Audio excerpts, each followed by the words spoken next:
Morning, Karen. Morning, Steve. Morning. We were just, you and I were just talking before I clicked on record, and I had a bit of an idea about what we might talk about today. But actually, when we just sort of said hello to each other, and you asked me how I was, I said, "Oh, I'm feeling really quite sad today and quite powerless." And we ended up beginning to have a conversation around that, and maybe we thought, to be real and live and authentic, we just carry on that conversation, really. So I explained to you that I was feeling sad today. One of my children has a health condition recently diagnosed, and I was feeling as a dad who's normally able to sort stuff out with my children and make it better, that the realization today that I couldn't do that in this instance, and also just seeing and experiencing the suffering of one of my family, and just the consequent emotions that went through that with me and have been for some time, but particularly today, just feeling overwhelmingly sad. Just really sad about that. And then I'd gone quickly to I need to control that. I need to get rid of the feelings of sadness, Karen, so I need to crack on with my day. I've got a video with Karen. I've got stuff to do. I've got client calls later on. So I initially tripped myself into making sure I was really busy. And then I realized, then I went into a bit of analysis about whether I was avoiding the feeling, and where I am now is just accepting that's how I feel. That is the feeling I have today. And that will probably be with me for as long as it will be with me, and I need to walk alongside that feeling. It doesn't mean I can't have a productive and effective day, but it does mean I'm a real life human being having real life emotions today, and that overwhelming emotion is a sense of sadness. Wondering what your take on that and how you were feeling when we had that discussion. Yeah, and when you shared you were feeling sad, I shared with you how sorry I was. And what that did for me is it really connected me with deep feelings of empathy. And I found myself feeling a lot of sadness coming up in the conversation. In part, connecting with the sadness I'm imagining that you feel as a father, I'm a mother as well, with the suffering that is experiencing. But also I've been watching on the TV this morning about Rob Burrows, the rugby player, and the suffering that comes from motor neuron disease, and how disempowering that is.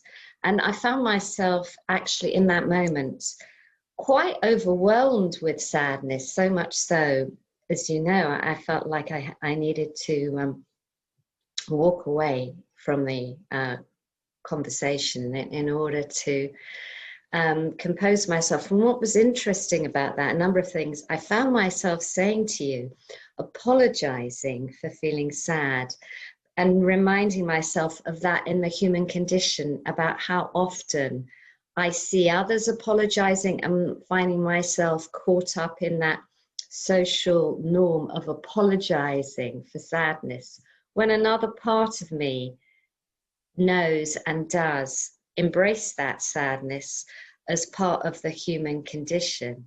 So I was able to stop for a few moments after feeling a little overwhelmed with the sadness, and offering some compassion to my system, and support for the sadness that was flowing out, and also gratitude for that my system had that level of empathy to connect with another, but also having the insight to know that I can ask my system, if you like, to dial down so that I can empathize and feel the feelings and not be overwhelmed by the sadness. And I think as I'm speaking now, kind of connecting with how I'm feeling in this moment, I feel like I'm with the sadness, but not to the point that I'm overwhelmed. So that feels like, and I'm going to do a little pat on the back, is one of the things I do,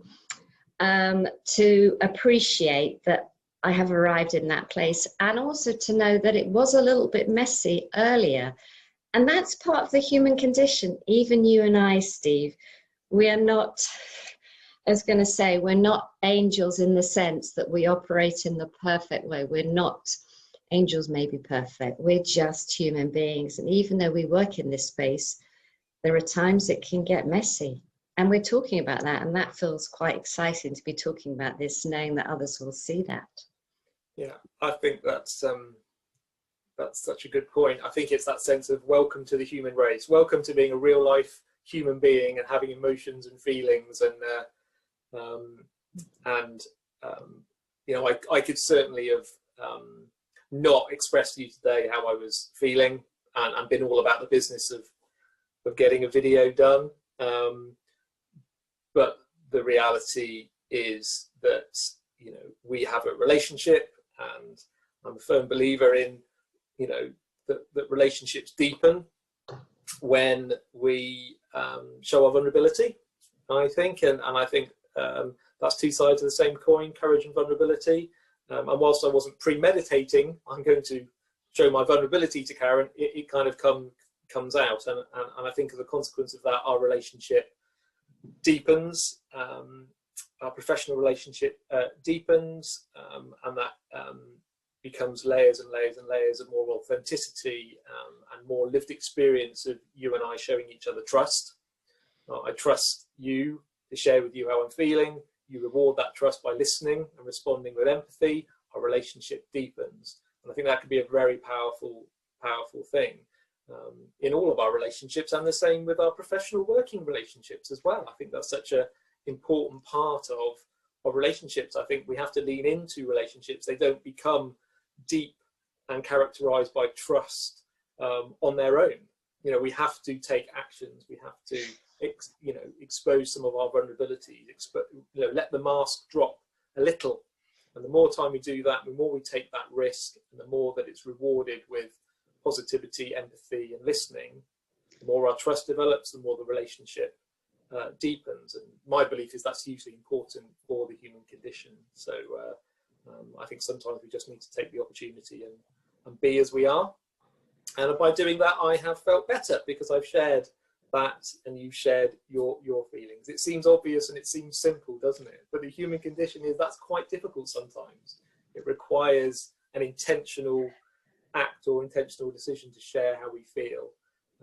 But my experience is more times than not that gets well rewarded and well supported, and that's how relationships deepen. And I feel really moved that this has happened in this context, and that both of us have had, it takes courage, doesn't it, to be having this kind of real and authentic experience, and to be recording it and to be sharing it, and that it was a very genuine and real experience. And I'm going to just check in with how I'm feeling. I mean, I'm feeling like deeply connected to myself and to you, which is the ultimate in the human experience from that connection perspective. And I'm grateful that this has happened. Good. Well, it's been great to have that conversation. Great to share that with you. Our hope is that that's of use to any of our viewers, and we hope that's brought some value to other people as well. And yeah, I'm very thankful for the opportunity to have that discussion with you today, Karen, and for your support. And I trust that it has. So thanks for bringing what you did in your genuine way this morning, Steve. Thank you.